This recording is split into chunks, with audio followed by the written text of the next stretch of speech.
సంఘాలకు మద్దతుగా బంద్ను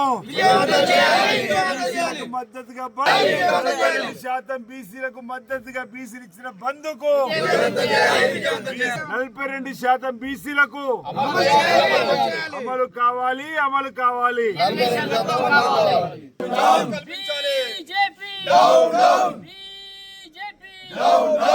అన్నగారుల కులాల ఐక్యత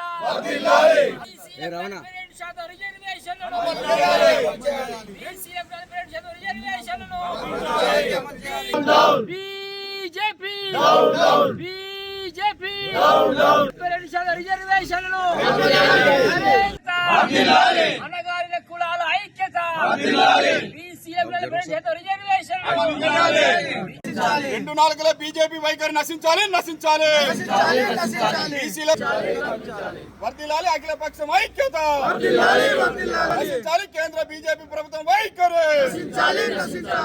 అమలు కావాలి అమలు కావాలి. తెలంగాణ రాష్ట్ర వ్యాప్తంగా 42% స్థానిక సంస్థలు రాజకీయ రిజర్వేషన్ అదేవిధంగా విద్యా ఉద్యోగాల్లో కాంగ్రెస్ పార్టీ ప్రభుత్వం 42% రిజర్వేషన్ కల్పిస్తూ చట్టాలు చేసినటువంటి అంశంలో అమలు కావాలనేటువంటి ఆలోచనతోటి బీసీ బిడ్డల మనోభావాలను తెలిపే విధంగా ఏదైతే ఈ రోజు బంద్కు పిలిపించారో ఆ బంద్కు కాంగ్రెస్ పార్టీ పక్షాలు మా సంపూర్ణ మద్దతు మా మహేష్ కుమార్ గౌడ్ గారు ప్రకటించిన వేళ అన్ని పక్షాలు ఈరోజు సిపిఐ సిపిఎం అన్ని రకాలకు సంబంధించినటువంటి పార్టీలు ప్రజా సంఘాలు కూడా ఈరోజు మద్దతు ఇస్తున్న క్రమంలో వేములాడ నియోజకవర్గ కేంద్రంలో బస్ డిపో దగ్గర ఈ బంద్కు మద్దతుగా మీ ధర్నాను నిర్వహిస్తున్న సందర్భంలో బీసీ బిడ్డల పక్షాన కేంద్ర ప్రభుత్వం భారతీయ జనతా పార్టీ ప్రభుత్వం దిగివచ్చి ఈ చట్టాలకు మద్దతుగా షెడ్యూల్ 9లో చేర్చినట్టయితే అదేవిధంగా ఏదైతే 2018 పంచాయతీ చట్టాన్ని సవరించి తీసుకొచ్చిన ఆర్డినెన్స్ ను గవర్నర్ గారు ఆమోదం తెలిపి ఉంటే ఈరోజు బీసీ బిడ్డలు నోటి దాకా వచ్చినటువంటి బుక్కలు ఎత్తగొట్టకుండా ఉండే అవకాశం ఉండేటువంటి మాట సందర్భంగా మేము చెప్పేటువంటి ప్రయత్నం చేస్తూ బీసీ బిడ్డల మనోభావాలు బయట ప్రపంచానికి చెప్పడానికి ఈరోజు బీసీ సంఘాలు జేఏసీ ఏర్పాటు పిలిపించిన సందర్భంలో మేము బంద్కు మద్దతు తెలియజేస్తా ఉన్నాం. ప్రధానంగా నేను ఒకటే విజ్ఞప్తి చేస్తా ఉన్నాం.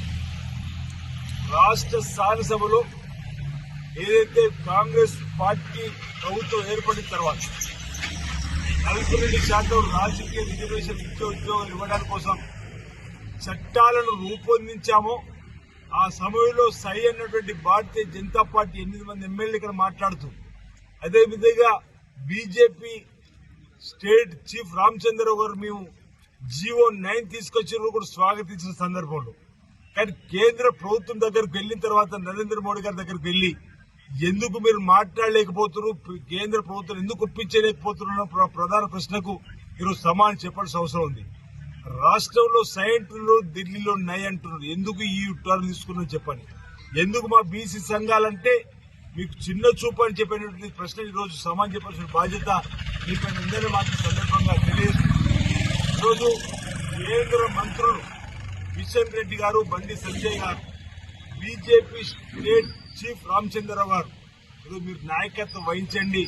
ఈరోజు తెలంగాణ గౌరవ ముఖ్యమంత్రి రేవంత్ రెడ్డి గారితో పాటు ఉప ముఖ్యమంత్రి మంత్రులు అన్ని రాజకీయ పార్టీలు ఈరోజు ప్రధానమంత్రి నరేంద్ర మోడీ రావడానికి సిద్ధంగా ఉన్న సందర్భంలో మీరు ఈ చట్టాలకు అనుమతి ఇప్పించే బాధ్యత షెడ్యూల్ 9లో చేర్చే బాధ్యత తీసుకోవాల్సిందిగా ఈ సందర్భంగా ఈనాటి బంద్ సందర్భంగా కోరుతూ ప్రధానంగా 42% రిజర్వేషన్ తీసుకొచ్చినటువంటి చట్టాలను ఎవరు కూడా ఛాలెంజ్ చేయడం లేదు. జీవో 9ని ఛాలెంజ్ చేసి అంటే మేము తీసుకొచ్చిన చట్టాలు సబబుగా ఉన్నాయని చెప్పానమాట. ట్రిపుల్ టెస్ట్ లో ముందుకు పోయేటువంటి క్రమంలో ఏదైతే కులగణన సర్వే జరుపుకుంటే కులగణన సర్వే జరిగింది, అదేవిధంగా డెడికేషన్ కమిషన్ వేయబడి డెడికేషన్ కమిషన్ వేసినాం.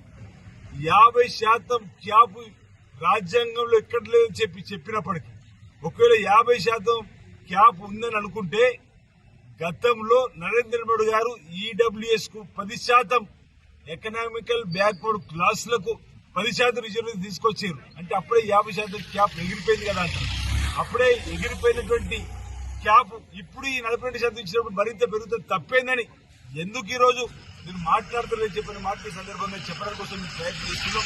అందుకే ఈరోజు 18వ తారీఖు బంద్కు విజయవంతం చేసే క్రమంలోనే ఈరోజు ఈ బంద్లో మేము నేరుగా పాల్గొంటున్న విషయం తెలియజేస్తా ఉన్నాం.